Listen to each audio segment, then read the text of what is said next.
Okay, good morning, everyone. I'm glad to see you all here. Hope everyone had an enjoyable yesterday. I think the weather, what's the weather? I'm looking outside. Yeah, it just looks kind of icky outside. That's a bummer. Um, oh, oh goodness. I'm sure you all have noticed in chat that is my brother, Jess. He's not super great at sciencey stuff, so if someone could go ahead and explain to him what a nose is, that would be great. He might need a little bit of help as we go on. So Sam asked earlier, "What's this lesson about?" and then said, "Oh, never mind." And then he said, "I'm blind," which is funny because one of our Sam just said, "A nose is a thing on your face." That's exactly right. So what we talked about last week, we talked about a lot of internal body systems, like your internal organs. We talked about your skeleton and muscles, and your heart and lungs and digestive system. And so today we're really focusing. Thank you, Sam, for the help. I think he gets it now. Today we're going to be focusing on specifically the body systems that make up our, or that not all of them that make up our head, because we already talked about the nervous system, but specifically some that really affect our senses. So we talked about it from everyone's favorite children's song, Eyes and Ears and Mouth and Nose. That's what we're talking about today. Um, so we're going to go over those kind of body systems and specifically how they work, and the role that they play in providing us with our senses and how we perceive the world. All right, so without further ado, here we go. So the name of our lesson today is Eyes and Ears and Mouth and Nose. If anyone wants to sing the song later, we can get into Discord and sing the song, head, shoulders, knees, and toes, and all that fun stuff. So think about your eyes and ears and mouth and nose like your head tools. I don't know why I wrote that. It sounded a lot more clever at the time. But these are the things that they're all packed, into your head very close to your brain, and they are one of the primary ways that we sense the environment around us. And as far as something like your mouth goes, it's also how we interact with the environment around us. It allows us to talk and eat, different things like that. So we're going to talk a lot about senses, all of which relate to the nervous system. So remember when we talked about the nervous system, how there's a long series of nerves that spread throughout your entire body, thousands of miles of nerves that run through your body that are all about sending signals back and forth. And remember, those signals go both ways.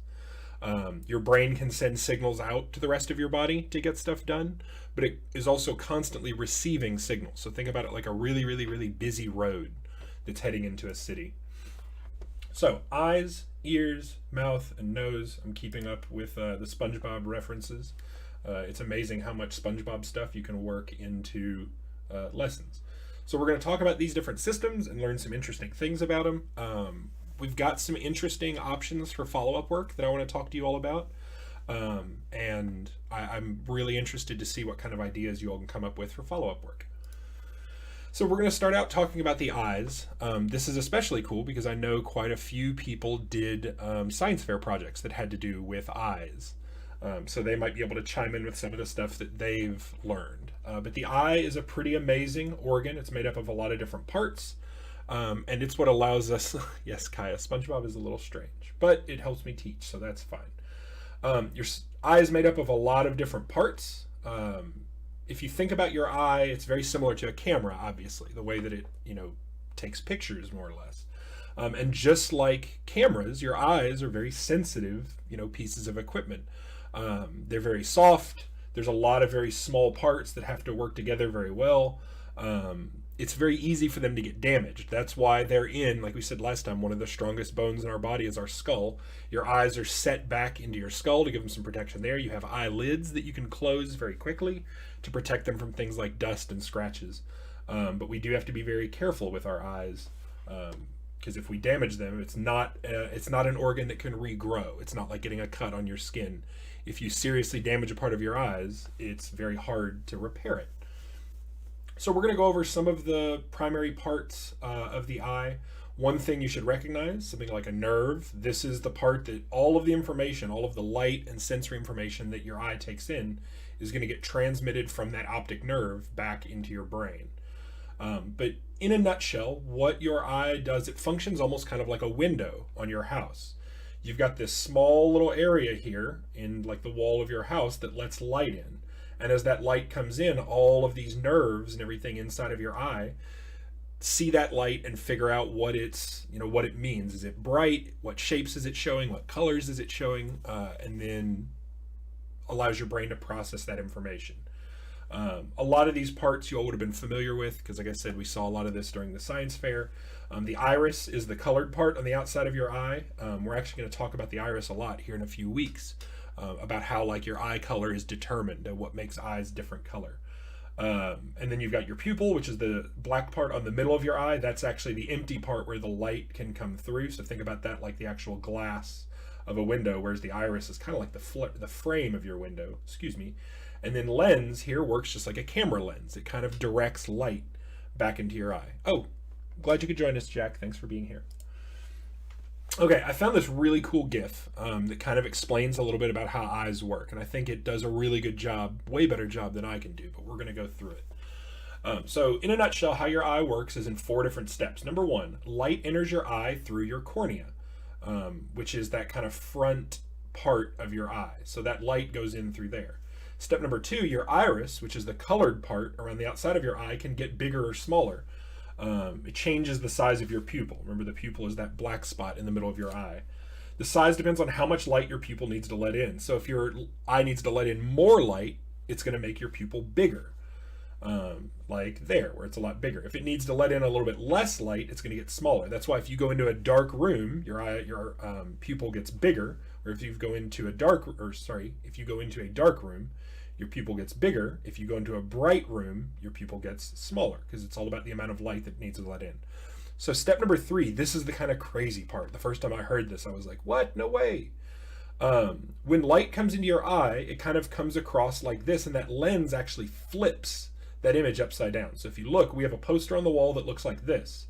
When that light comes in, the top of the poster actually gets flipped to the bottom, and the bottom of the poster gets flipped to the top. So your eye sends the light to the back of your eye, but the image is flipped upside down. So you actually see that image upside down. If anyone's at home right now and they have, if you're close to your kitchen, if you can go get a spoon, or you can do this later today. If you get a spoon, like a really shiny reflective spoon, if you look at like the curved inside part of the spoon, like, the part where your food actually sits, if you look at your reflection in it from a little distance away, it'll actually flip your reflection upside down. And you'll actually see yourself upside down. That's exactly what your eye does. As light kind of hits that curved lens on your eye, it flips the image upside down. But our brains are so amazingly cool that they can instantly flip that image back over the right way, which is nuts. So that image gets sent to your brain upside down. And then your retina, which is the kind of back part of your eye there, sends an electrical signal to your brain like, hey, here's what we're seeing. And your brain's like, oh, okay, cool. This is the image we're seeing. But I know that everything that comes into our eye is upside down. So your brain automatically flips that image over. Oh yeah, Noah says you can do it with a magnified mirror as well. That's exactly right. So that would be a cool thing to do with maybe your follow-up work, is to experiment a little bit with how looking at things through different shapes adjust what they look like. But I always thought that was crazy that your eye can flip stuff upside down. If anyone here has ever done anything like laying upside down, like if you lay on the couch on your back and like look at your TV upside down, or if you try to read something upside down, for the first few seconds, it's kind of hard to do because it's hard to see that stuff upside down. You can go and ask your question, Orion. The longer you look at something upside down, your brain can actually do a good job of flipping that object back over for you. It's what lets us do things like read upside down, or if you watch TV upside down, you can still tell what's happening. So this just further goes to show how powerful our brains are and how good they are at kind of fixing some issues that we might run into. But I thought that was really cool. Orion, if you want to go ahead and ask your question, I'll leave this up for another second so Kaya can see it. Again, I'm going to upload this PowerPoint to the stream so everybody can download it. This is a really cool GIF. I can't remember the group that makes these, but they're kind of like biology education GIFs that explain a lot of stuff. They're really cool. So I'll leave this up for another second. Maybe see if Orion sends her question in. But it would be cool to kind of find some stuff around Jural's house that deals with some weird parts of how you see.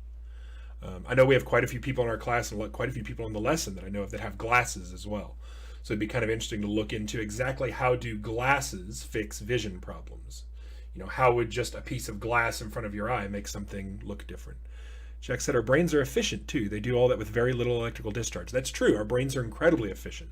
They don't require a whole lot of electricity at all. Orion said, so for dyslexic people, is it hard for people to flip the object in your mind? Ooh, Orion, that's a really good question. I'm not sure.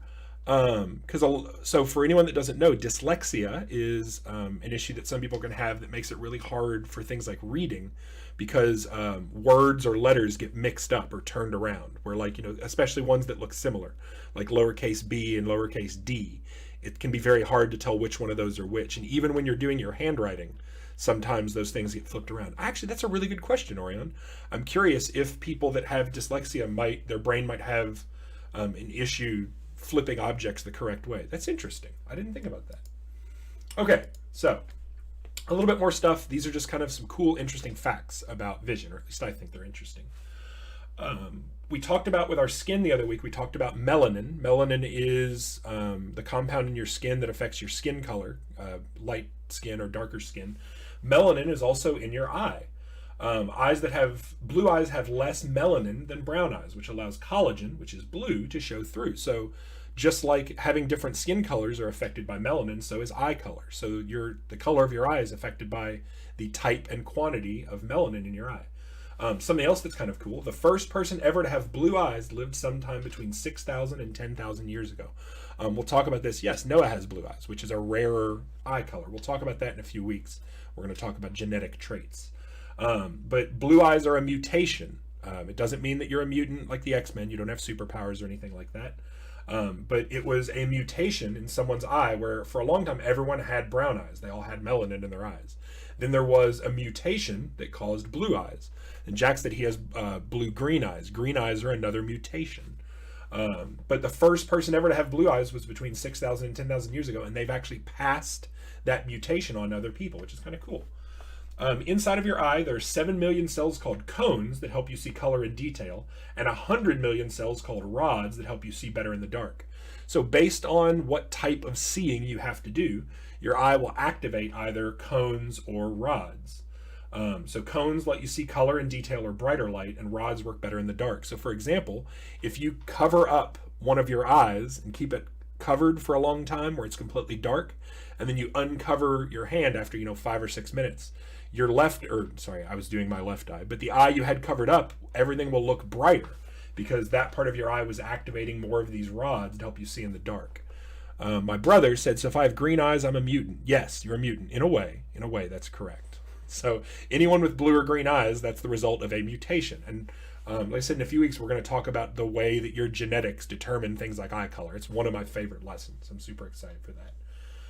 For those of you that have glasses or anyone's had a vision test, I'm sure you know that 20/20 vision means your vision is normal. I think my vision is slightly worse. I think I've got like 20/30 vision. I think my brother has like 20/15 vision. He has above perfect vision, which is pretty cool. So when you go to get your eyes checked, they'll actually tell you, what your vision is. But 20/20 is normal vision. If you wore this one, number 5 kind of weirds me out.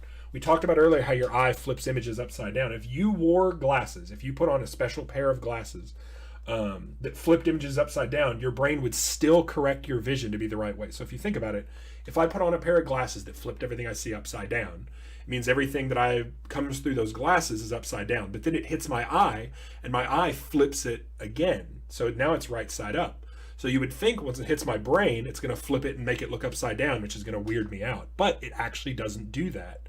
Your brain is smart enough to know, like, hey, something's not right here. It'll actually fix that problem, which is crazy that our eyes can adjust and fix all that. Like Jack said earlier, our brain's pretty efficient at fixing stuff like that. Another interesting thing, on average, you blink 17 times per minute, except now that I've said that out loud, you're going to start blinking a lot more. Orion, you can go and ask your question. So you blink about 17 times per minute. That's 5.2 million blinks in a year. Kaya, Jess is my younger brother. Jess is my brother. He's home from work, or he's working from home today, so he decided to watch my lesson. Last, for number 7, the eye. This is really cool. The eye is the fastest muscle in your body. A blink typically lasts 100 to 150 milliseconds. So now that we've done our conversion stuff, if we know a millimeter is 1/1000th of a meter, a millisecond is 1/1000th of a second. So each blink lasts between 10 to 15% of a second. So you blink really, really quick. That's why you don't miss anything. Some interesting animal eye facts, because you can never have too many animal eye facts. The largest eyeball on Earth is 18 inches across and belongs to the giant squid. So if you think, over a foot, it's 1.5 feet. Their eyeball is 1.5 feet across. That's crazy. A chameleon's eyes can look in different directions at the same time. If you watch a YouTube video or a nature show, their eyes can move completely independently of one another. So one eye can be looking up and to the left, the other one can look down to the right. It's kind of crazy how their eyes work. I kind of wish our eyes worked like that. An ostrich's eye is bigger than its brain. That's kind of sad. But they're happy birds, I guess. You mean big boy squid? Yes. Annabelle, you can go ahead and ask your question. An eagle's vision is 4 times as sharp as a human and can identify a rabbit running from a mile away.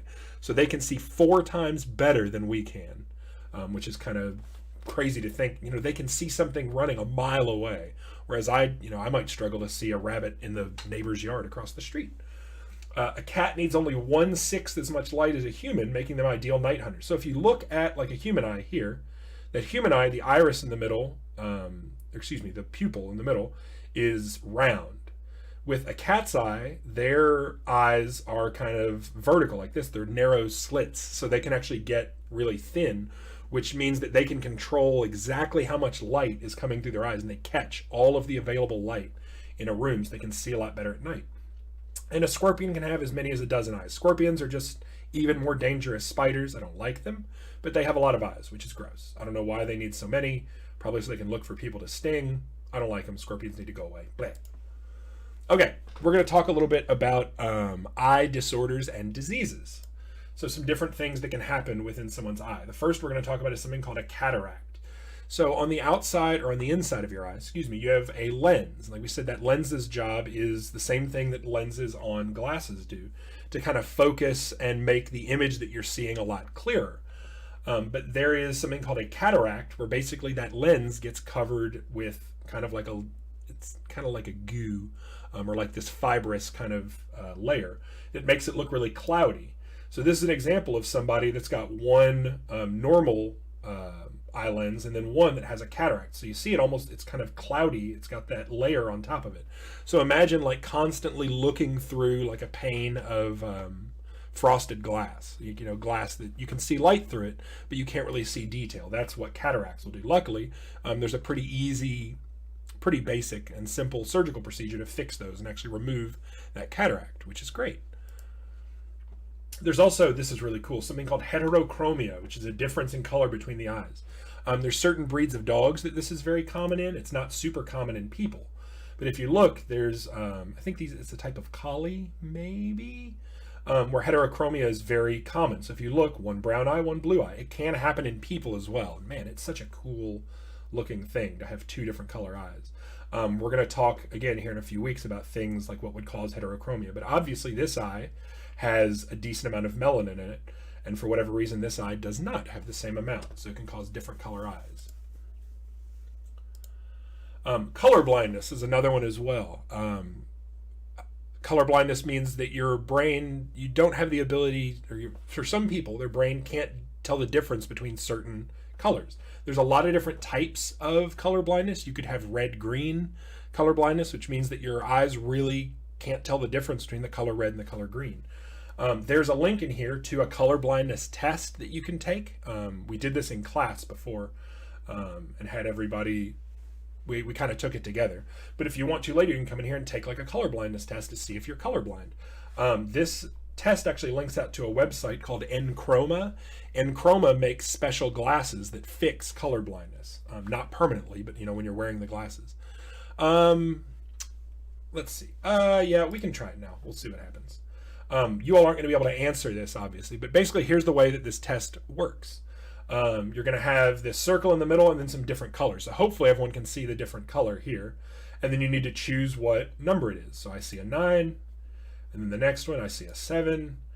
And it's going to go through all of these different color combinations. So for example, this one here, what I see is gray on the outside and kind of a pinkish red on the inside that spells out a 3. If you couldn't see that color there, that would mean that you had some form of color blindness. So if you choose the wrong answer at the end, it'll tell you, hey, you have this type of color blindness, and they will actually sell you a pair of glasses that will allow you to see through that color. So we won't go through the whole test because I know that I'm not colorblind. I've taken it before. But that's something y'all can do later if you would like. So there's an example of that color blindness test. Yes, Jess, you're being graded on this, and it will be it's actually, the color blindness test is 85% of your final exam. So I really need you, if you're colorblind, it's going to be very hard to pass my class. That was a joke, by the way, that was a joke. Okay, so the last thing to kind of follow up on vision, we'll do one of these. I love this stuff, these kind of weird brain games. If you're someone that gets headaches very easily, or if you have problems with eye strain, you don't have to do this. But it's a fun little video that kind of talks about ways that we can mess with our vision.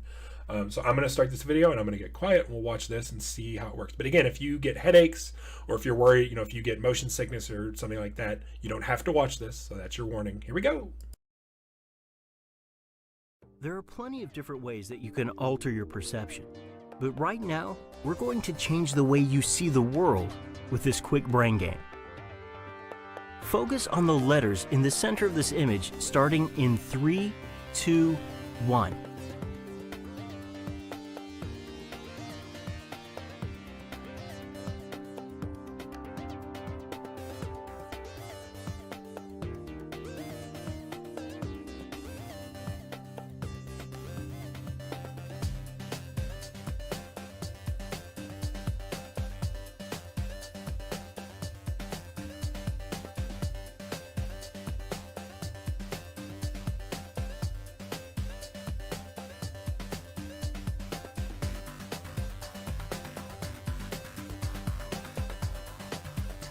Ready? Look away in 3, 2, 1. Check out your hands or whatever's around you. Do things look a little wavy? Don't worry, the effect should wear off in a few seconds. While you were focused on the letters that spelled out this ancient wisdom from Plutarch, an ancient Greek philosopher, your eyes and your brain work together to create a motion after effect illusion. Staring at the constantly moving pattern tires out the visual neurons detecting motion over time. When you stop looking at the image, your brain takes a few seconds to readjust, which makes it look like things are moving, even when they aren't. All right. So that's pretty crazy. So again, this is an example of our brain trying to fix problems that it perceives. When you stared at this image here, this kind of swirling pattern of moving, lines, your brain was trying to fix that. It was trying to say like, hey, that's moving really weird, and it kind of makes me a little bit dizzy. I'm going to try to fix that. So it starts moving your vision around to try to fix that problem. But the problem is, it gets really good at fixing that problem. It's why you didn't get uncomfortable or nauseous just staring in the middle of this screen. But when you look away, your brain is still trying to fix that swirling problem, and it takes it a few seconds to kind of undo that. Awesome. I'm glad you all enjoyed that. After the lesson's over, I'm going to post in our group chat or in the stream some other examples of videos that do things like this. It's a lot of fun to kind of mess around with. Okay, so if you have any questions about vision, you can go ahead and put those into chat right now, but we're going to go ahead and start watching our next video that talks about how ears work. So we're moving on from eyes to ears. So I'm going to get this video started, and again, any questions you have, please put them in chat and I'll answer them. So here we go. The ears collect sounds and turn them into messages for the brain to interpret. They also send information about balance to the brain. 3 sections of the ear work together to make this happen. They are the outer ear, the middle ear, and the inner ear. The outer ear is made up of the pinna and the ear canal. These parts gather sounds from the environment and funnel them into the middle ear. The middle ear takes these sounds and turns them into vibrations. Sounds that come into the middle ear hit the eardrum, causing it to move. The eustachian tube helps the eardrum to work well by keeping the air pressure balanced on both sides. When the eardrum moves, it makes 3 small bones, called ossicles, vibrate. The vibrations are then sent to the inner ear. The inner ear receives vibrations and changes them into messages that go to the brain. These messages are called nerve signals. The inner ear is made up of the cochlea and the vestibule, which includes the semicircular canals. The cochlea has fluid in it that moves like a wave. This happens when vibrations come in from the middle ear. The moving fluid causes hair cells to make nerve signals about sound. Semicircular canals also use moving fluid to create nerve signals that help with balance. Then, the signals from the cochlea travel along the auditory nerve. Signals from the semicircular canals go along the vestibular nerve. These two nerves come together and lead to the brain. There, the brain decodes the signals to get information about sound and balance.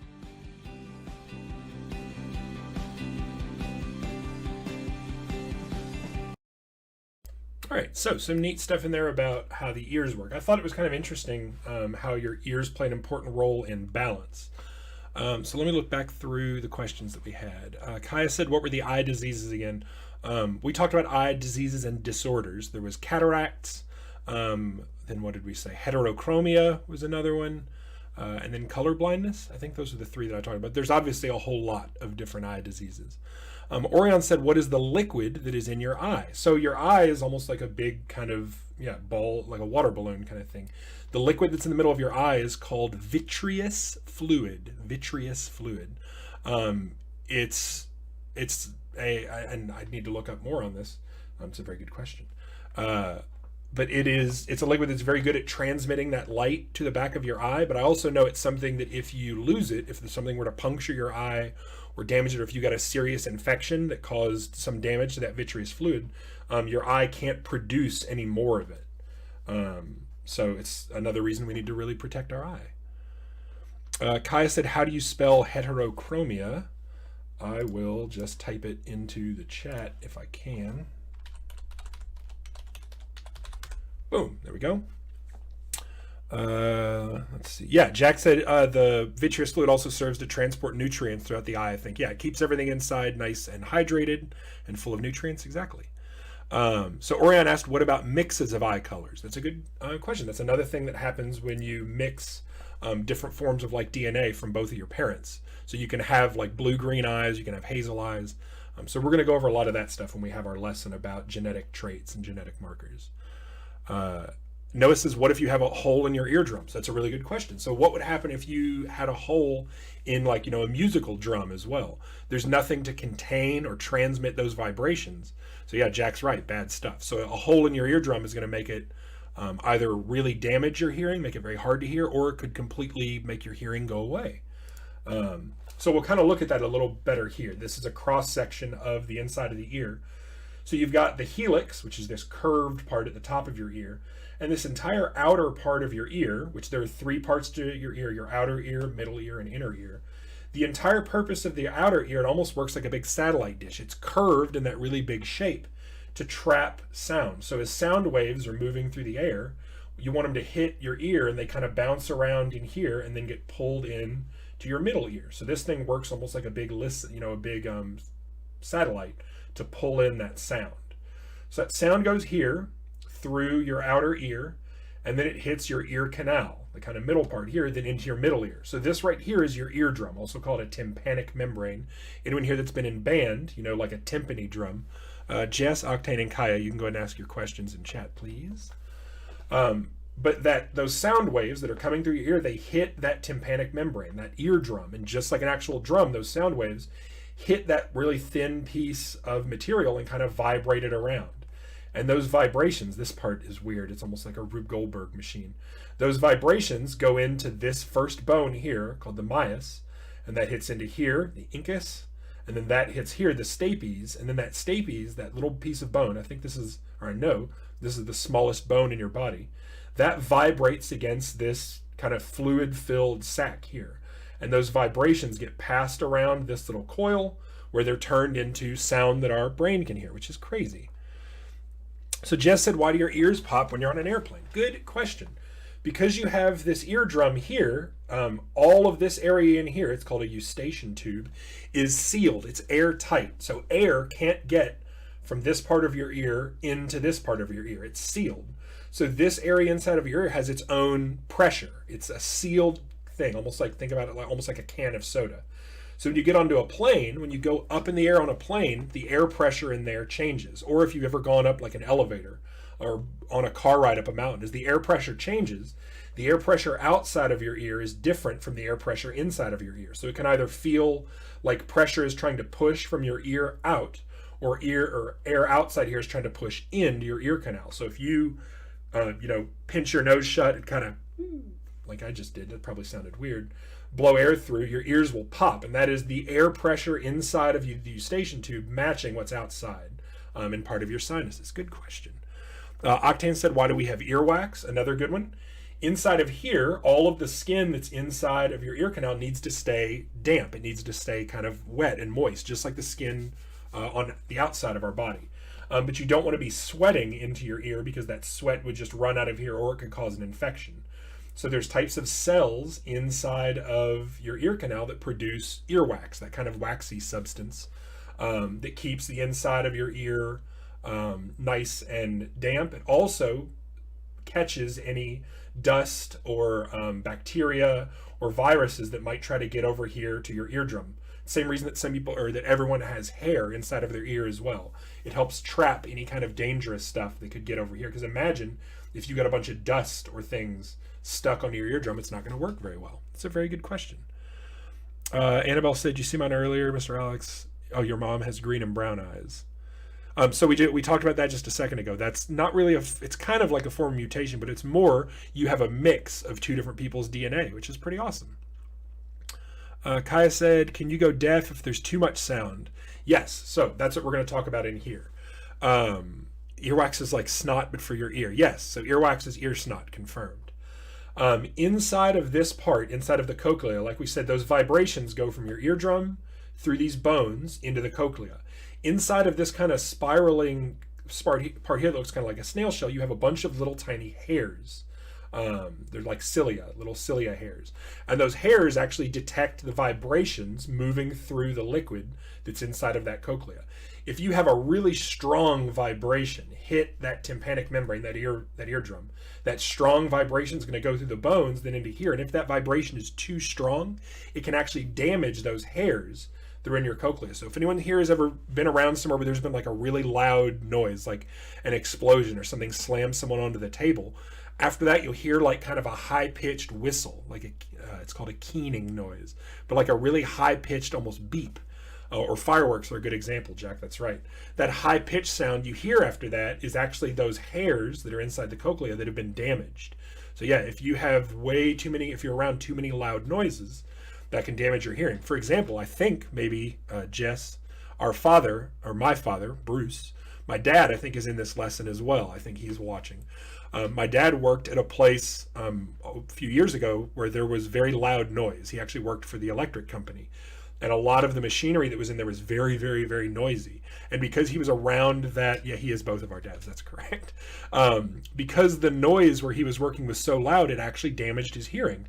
And he has some issues with his hearing now where he can't hear quite as well. So that's why if you're ever at places like a concert or a fireworks show, oh yeah, there's my father. Hello, everyone can say hi to my father. Bruce Heichelbeck is my dad. He has something called tinnitus, which means that his hearing's a little bit damaged, and he always has kind of a high-pitched noise in his hearing from that. So, yep, we're learning so much. So you need to protect your hearing because if you damage that inside part of your ear, inside of that cochlea, there's no real way to fix that. Speaking of hearing loss, some hearing loss facts that we bet you didn't know. 48 million people in the United States have hearing loss. There's only 360 million people in America, so that's a pretty decent percentage of people that have hearing loss. 2 out of 10 adults have hearing loss. Annabelle, you can ask your question. People with hearing loss wait an average of 7 years before seeking help. They think, oh, this isn't a problem, I can still hear fine. But the longer you wait to get help for hearing loss, the worse it gets.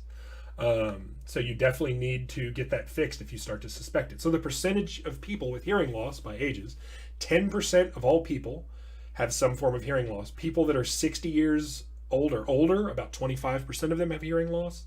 And people that are 70 or older, about 50%, about half, have hearing loss. Octane, that's correct. That's why earplugs are such a good idea. Noah said he's partially deaf in one ear. Noah, if you don't mind, can you tell us, do you know why that is? Has it always been that way, or was there a particular reason? My brother said, I go to a lot of concerts and bought special earplugs. They help. That's awesome. I have earplugs that I wear when I cut grass outside, or if I go anywhere where I think it's going to be super noisy, I will wear earplugs as well. It's also why, for those of you that wear headphones and listen to music, make sure your music is not turned up super loud. You can damage your hearing, like it says here.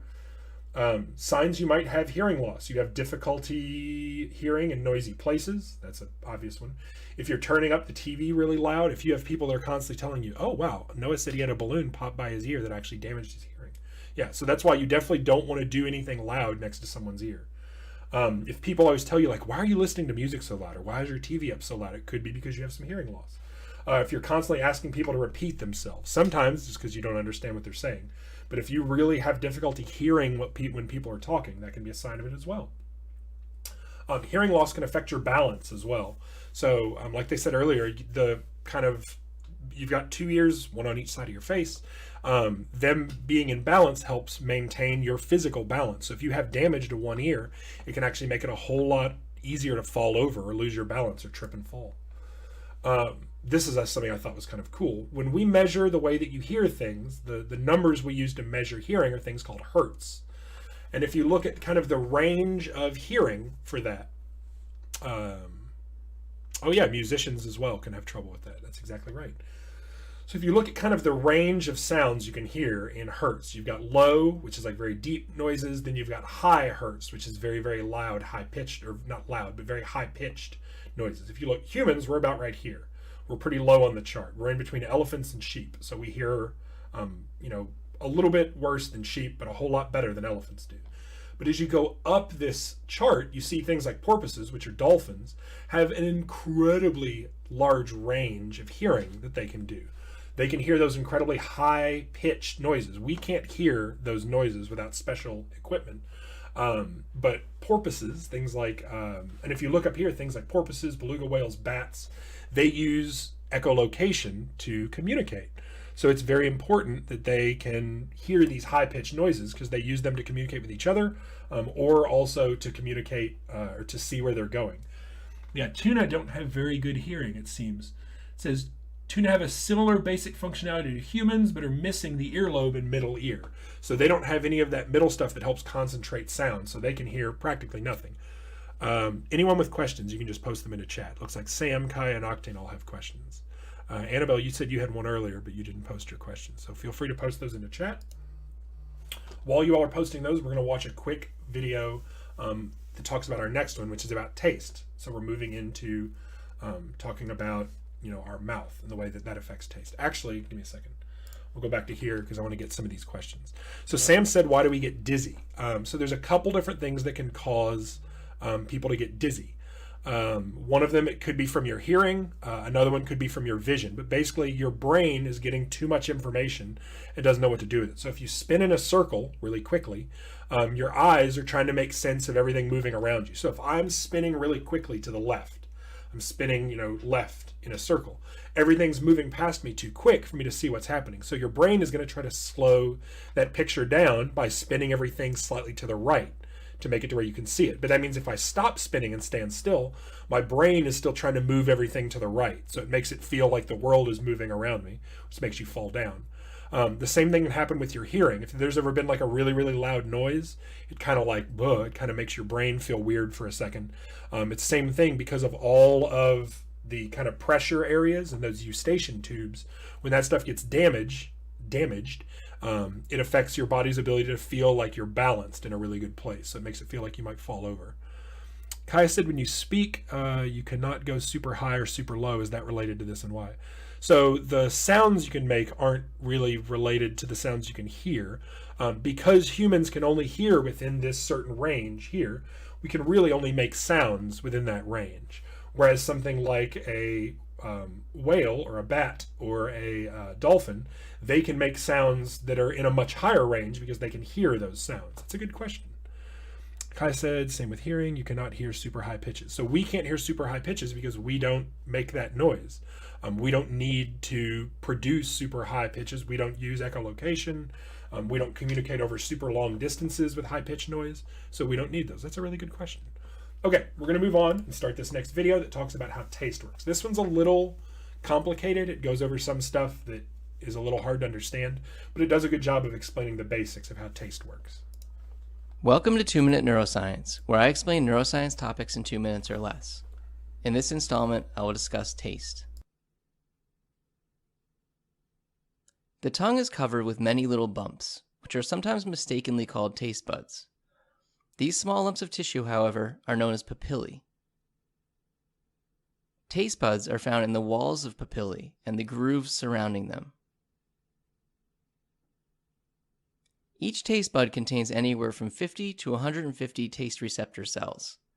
Extending from these cells are fine microvilli, sometimes called taste hairs or gustatory hairs, which protrude through an opening called the taste pore into the mouth. These microvilli come in contact with substances in the mouth that can be tasted, also known as tastins. Tastins interact with taste receptor cells through a number of different mechanisms to depolarize the cells.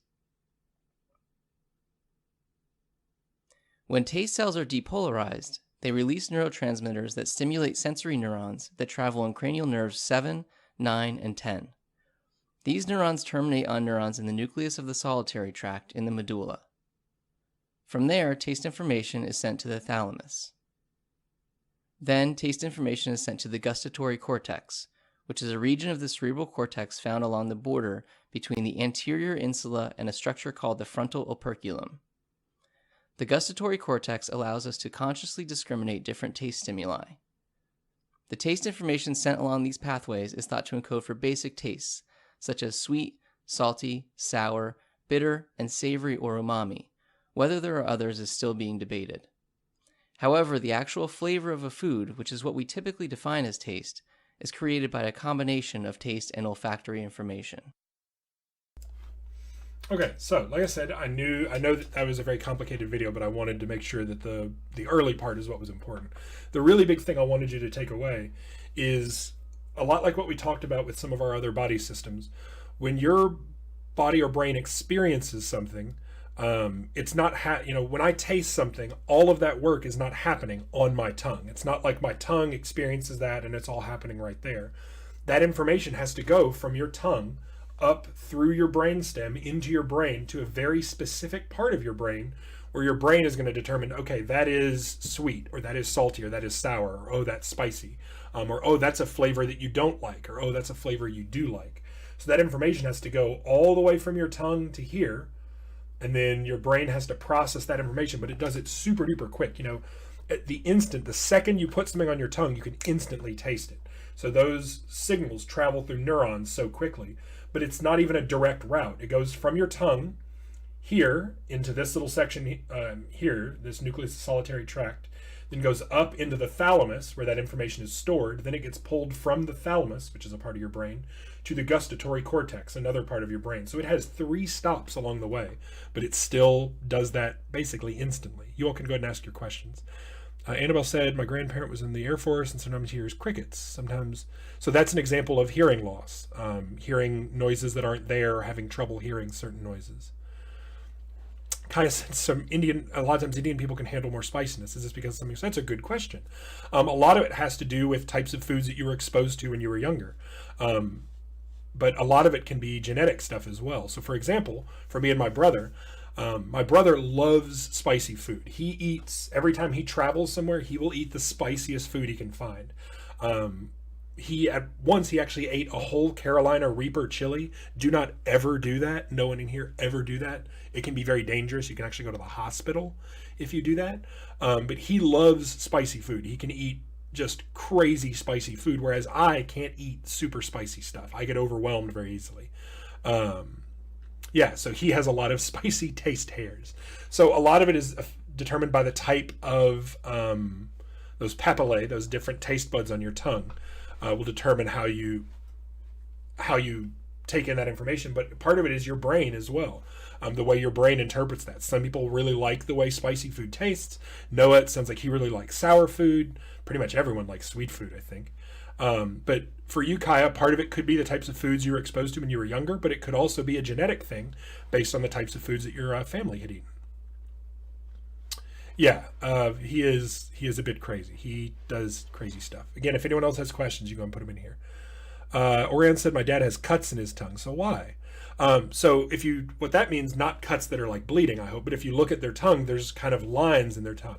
That's actually called geographic tongue, like geography, like looking at a map, because it makes their tongue look like a map, like it's got little mountains on it. That's just it's a way that some people's tongue forms. It means their tongue has a lot more texture. It also means he probably has a lot more taste buds, which means that he probably tastes things a lot better than some other people. When you don't drink water for a while, it turns white. So that white color you get on your tongue is actually bacteria. So if you see someone with if you get up in the morning or whatever and you look at your tongue and it's really white, that doesn't have anything to do with the amount of water you've been drinking. It's actually bacteria that grow on your tongue. It's the same thing that causes bad breath. So in the morning, if you brush your teeth and you don't brush your tongue, or use like a tongue scraper, or use like mouthwash or something, those bacteria on your tongue are actually what cause bad breath. Noah also has geographic. It's not geographical, it's geographic tongue. But people with geographic tongue usually are much more sensitive to spicy tastes, but they can taste they usually have a stronger sense of taste than other people. Good question. Octane, if you've got a question. He says, what about lime?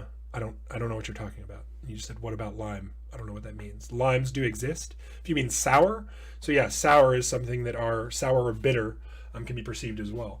There's something that I really wanted to do with the zoology groups that I unfortunately wasn't able to, because it's too expensive to do for everybody. But if you have if you have a little bit of extra pocket money, if you go to Amazon, there's something you can buy called miracle berry. It is an actual type of fruit, so it's miracle. I'll put the name of it in chat just so you can see. Miracle. Ooh, I just spelled miracle wrong. Miracle berry, just like that. It is an actual type of fruit. You can either buy the whole fruit, or you can buy tablets that are like powdered miracle berry. It is crazy. What it does is you take one of those tablets, you take a berry and you put it in your mouth and you let it dissolve and kind of coat your tongue. You want it to get all over your tongue. And what miracle berry does, it actually blocks the taste receptors that taste sour foods, and it makes them instead taste sweet. So if you ate one of these miracle berries and let it dissolve in your mouth and get all over your tongue, and then you took like a lemon or a lime, and you could just bite into a lemon or a lime, and it's going to taste sweet instead of sour. So that's, if you wanted to, or like I said, if you've got an Amazon gift card sitting around, you can buy them online on Amazon. They're called miracle berries, and it'll make sour things taste sweet, which is pretty great. Yeah, Noah would hate that because he loves sour stuff. Octane says he loves limes. Cool. But yeah, that's kind of a cool thing you can mess around with. I need to order some more because it's a fun thing to play around with. Okay. So some more facts about the tongue. Oh, Kaya, it lasts for Jess, you did it once before. What was it? I mean, it was maybe like 10 minutes. I don't know. It goes away the more stuff you eat. And if you drink a bunch of water or eat a bunch of stuff, it goes away pretty quick. But it was maybe 10 or 15 minutes. But it is a lot of fun. So again, it's miracle berry. So we kind of already talked about this a little bit. Yeah, less than half an hour. Everyone has foods they love and others that they don't. But how do we tell the difference? That's the job of all those little taste buds, those little bumps on your tongue. They live in your tongue and the roof of your mouth and down your throat as well. If you stick your tongue out and look in the mirror, you can see little bumps. Those are called papillae, or papillae. I guess papillae is the correct way. It's what makes your tongue kind of rough and gives it that texture, and it's also where all your taste buds live. Taste buds live between 10 and 14 days. So every about 2 weeks, you get a whole new set of taste buds. They're constantly regenerating, just like your skin cells do. This is an important part as well. Your nose plays a part in tasting as well. As you're chewing your food, you're breathing as well. Chemicals are released from that chewed up food that float up into your nose and touch its receptors.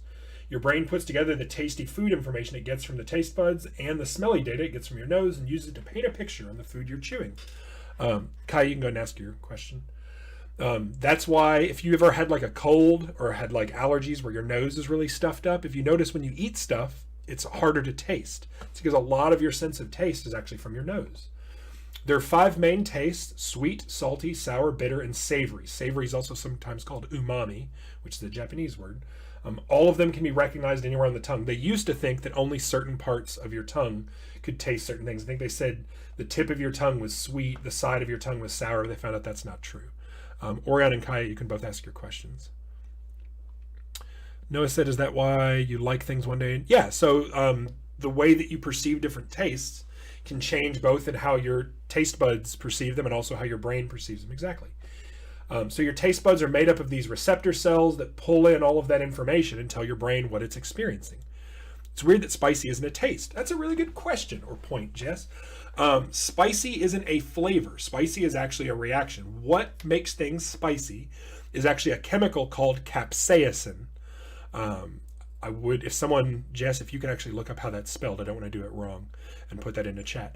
Capsaicin is a type of oil that it is in things like chili peppers. And capsaicin, what it does when you eat it, it's not something that your taste buds can taste. It actually yeah, there it is, capsaicin. My brother just put it in. Capsaicin, what it actually does, it aggravates your taste buds. It irritates them. It actually kind of burns the nerves in your mouth. So when something tastes spicy, it's not a flavor, that's actually pain. It's actually your tongue and the cells inside of your mouth hurting instead of a flavor. So when you say something smells spicy, that's because it smells, it'll irritate your nose as well. So capsaicin is not a flavor, it's actually an irritant. If anyone's ever heard of like pepper spray, you know, like what police officers have in that little container they can spray that'll burn your eyes. Yeah, it's like hurdy mouth, exactly. Capsaicin pepper spray is made out of the same stuff that chili peppers are made out of. That's why if you ever touch like a jalapeno or a chili pepper and then touch your eyes, it'll burn really, really bad. So don't do that. It's a really good point. You got some good ones here. Noah, you can ask your question. Orion. So I have a thick tongue and a long tongue, so do I have more taste buds? Yes, the bigger your tongue is, generally, the more taste buds you will have.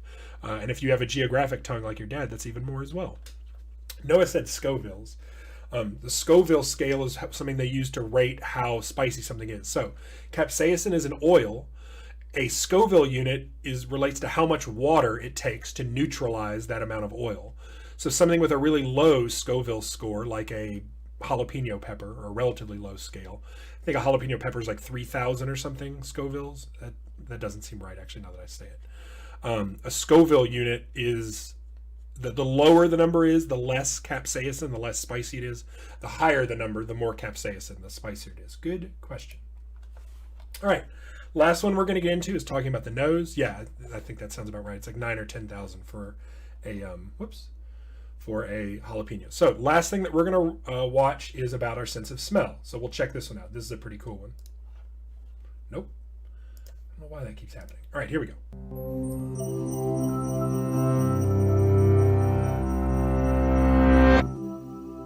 It's the first sense you use when you're born. 1 out of every 50 of your genes is dedicated to it. It must be important, right? Okay, take a deep breath through your nose. It's your sense of smell, and it's breathtakingly powerful. As an adult, you can distinguish about 10,000 different smells. Here's how your nose does it. Smell starts when you sniff molecules from the air into your nostrils. 95% of your nasal cavity is used just to filter that air before it hits your lungs. But at the very back of your nose is a region called the olfactory epithelium, a little patch of skin that's key to everything you smell. The olfactory epithelium has a layer of olfactory receptor cells, special neurons that sense smells, like the taste buds of your nose. When odor molecules hit the back of your nose, they get stuck in a layer of mucus covering the olfactory epithelium. As they dissolve, they bind to the olfactory receptor cells, which fire and send signals through the olfactory tract up to your brain. As a side note, you can tell a lot about how good an animal's sense of smell is by the size of its olfactory epithelium. A dog's olfactory epithelium is 20 times bigger than your puny human one. But there's still a lot we don't know about this little patch of cells, too. For example, our olfactory epithelium is pigmented, and scientists don't really know why. But how do you actually tell the difference between smells? It turns out that your brain has 40 million different olfactory receptor neurons. So odor A might trigger neurons 3, 427, and 988, and odor B might trigger neurons 8, 76, and 2,496,678. All of these different combinations let you detect a staggeringly broad array of smells. Plus, your olfactory neurons are always fresh and ready for action. They're the only neuron in the body that gets replaced regularly, every 4 to 8 weeks. Once those neurons are triggered, the signal travels through a bundle called the olfactory tract to destinations all over your brain, making stops in the amygdala, the thalamus, and the neocortex. This is different from how sight and sound are processed. Each of those signals goes first to a relay center in the middle of the cerebral hemisphere, and then out to other regions of the brain. But smell, because it evolved before most of your other senses, takes a direct route to these different regions of the brain, where it can trigger your fight or flight response, help you recall memories, or make your mouth water. But even though we've all got the same physiological setup, 2 nostrils and millions of olfactory neurons, not everybody smells the same things. One of the most famous examples of this is the ability to smell so-called asparagus pea. For about a quarter of the population, urinating after eating asparagus means smelling a distinct odor. The other 75% of us don't notice. And this isn't the only case of smells differing from nose to nose. For some people, the chemical androstenone smells like vanilla. To others, it smells like sweaty urine, which is unfortunate because androstenone is commonly found in tasty things like pork. So with the sweaty urine smellers in mind, pork producers will castrate male pigs to stop them from making androstenone. The inability to smell a scent is called anosmia, and there are about 100 known examples. People with allicin anosmia can't smell garlic. Those with eugenol anosmia can't smell cloves. And some people can't smell anything at all. This kind of full anosmia can have several causes. Some people are born without a sense of smell. Others lose it after an accident or during an illness. If the olfactory epithelium gets swollen or infected, it can hamper your sense of smell, something you might have experienced when you were sick. And not being able to smell anything can mess with your other senses too. Many people who can't smell at all also can't really taste the same way the rest of us do. It turns out that how something tastes is closely related to how it smells. As you chew your food, air is pushed up your nasal passage, carrying with it the smell of your food. Those scents hit your olfactory epithelium and tell your brain a lot about what you're eating. Without the ability to smell, you lose the ability to taste anything more complicated than the 5 tastes your taste buds can detect: sweet, salty, bitter, sour, and savory. So the next time you smell exhaust fumes, salty sea air, or roast chicken, you'll know exactly how you've done it, and perhaps be a little more thankful that you can. Man, I love TED Ed videos. Like, those are so phenomenal. So just like we saw with hearing and taste and all of those other senses, it's a multi-step process. Once those compounds that create a scent come in through your nostrils or into your nose, it has to be picked up by special cells in your nose, and then it gets transmitted to 3 or 4 different parts of your brain. So it's a pretty long journey. And just like we said for tastes, everyone is wired a little bit differently, where there's certain smells they do and don't like, or certain smells that bring back certain memories.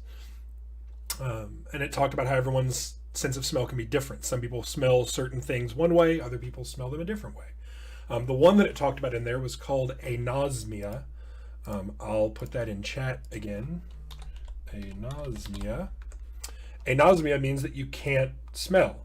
You don't have the ability to smell things. And sometimes, like they said, there's certain types of anosmia, like the one that they mentioned was allicin anosmia, not like Miss Allison. But allicin is a type of compound that's found in garlic. So you have allicin anosmia, it means you can't smell garlic. I have a friend, it was a friend of mine that I met while I was living in Japan. He lives in California now. He has an anosmia. He was born with anosmia, meaning he has never been able to smell anything. He has no sense of smell. And he didn't realize that until he was almost like, I think he said 13 or 14. He always heard people talk about, oh, that smells good or that smells bad. And he was just like, oh yeah, you're right. He had no idea what people were talking about. And then later realized he had anosmia. So it was kind of crazy talking to him about it, because he had no idea what garbage smelled like, or what chocolate chip cookies smelled like, or what, rain smelled like, or the ocean smelled like. It was kind of weird, things that I never thought about, that I was just like, oh yeah, that's what all those things smell like. And he had no idea. And like they said in the video, his sense of taste was also much different.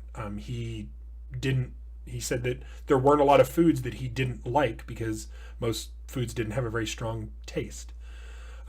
Jess said he could work in a smelly place and it wouldn't bother him. So that's kind of cool. Yeah, he could be, work for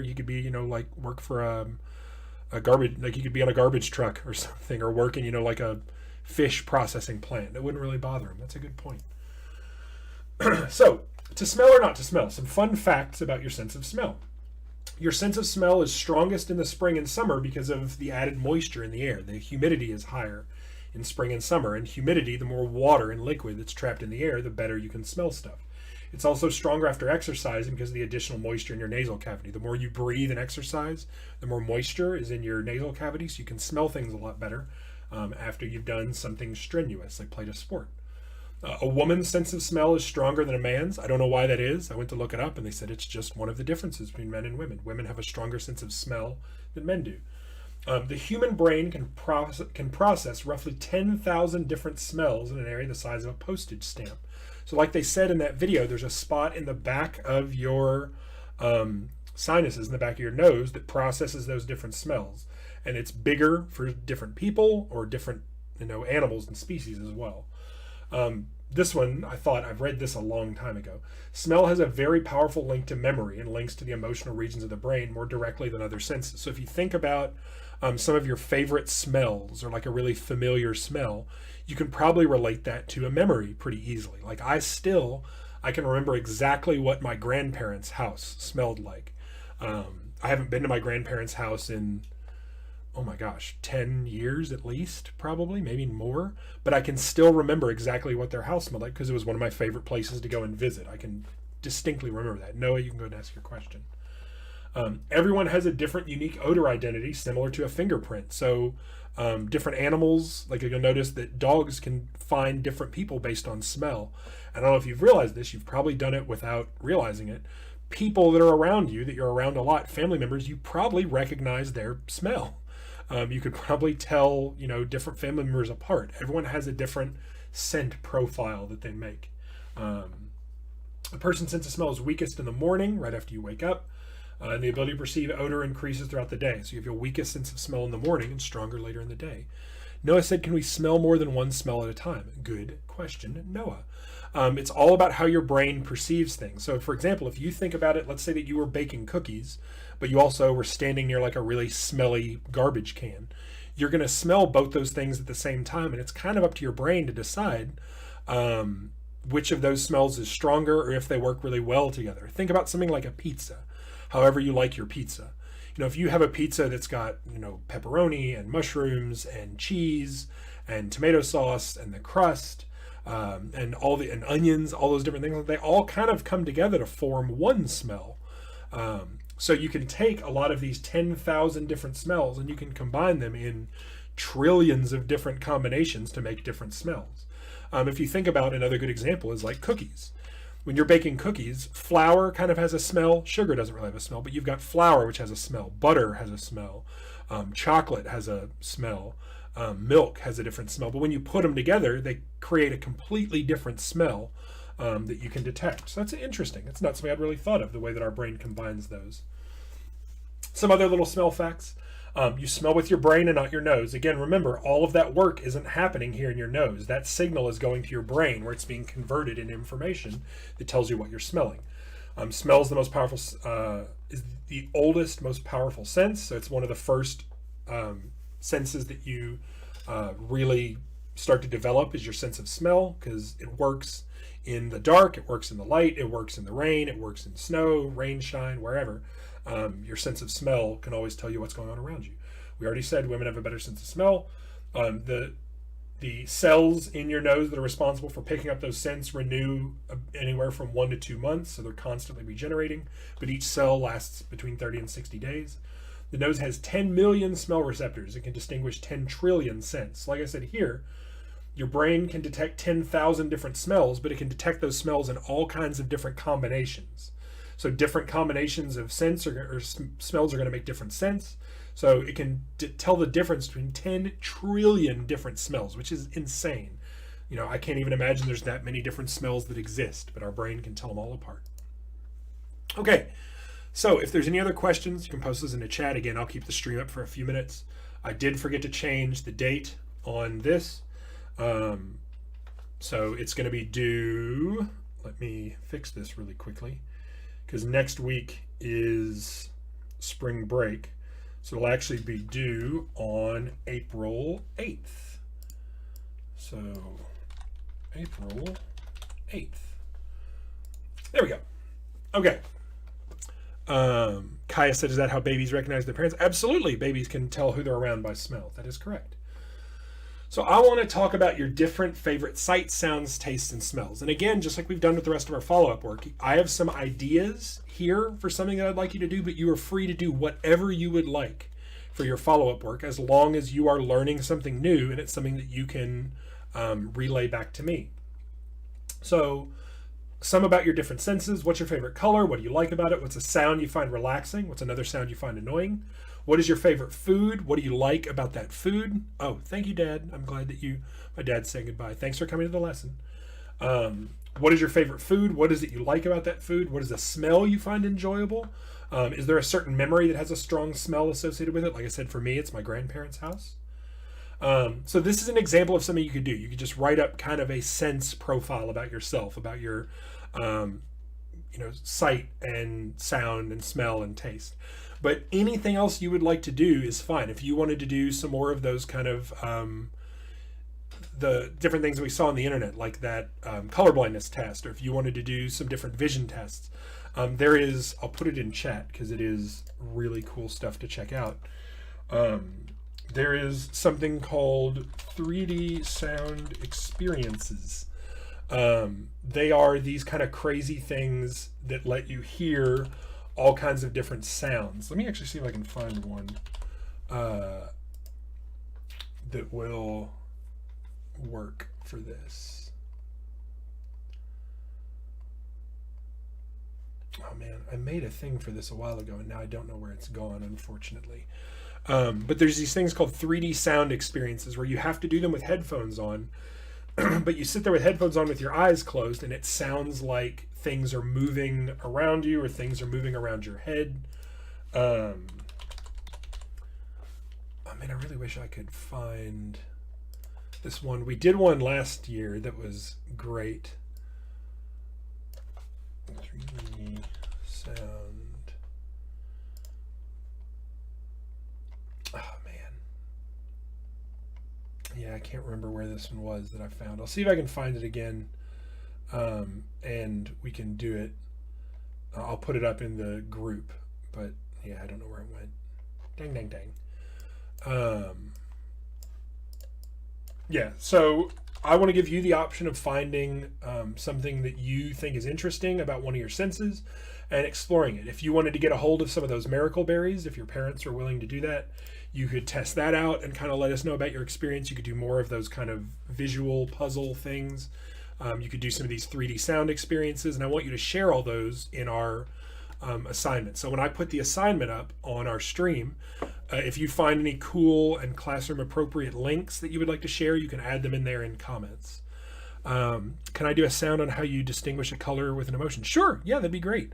Can I do some vision tests for my follow-up work? Sure, if you did a vision test on you and did one on some of your family as well, that'd be great.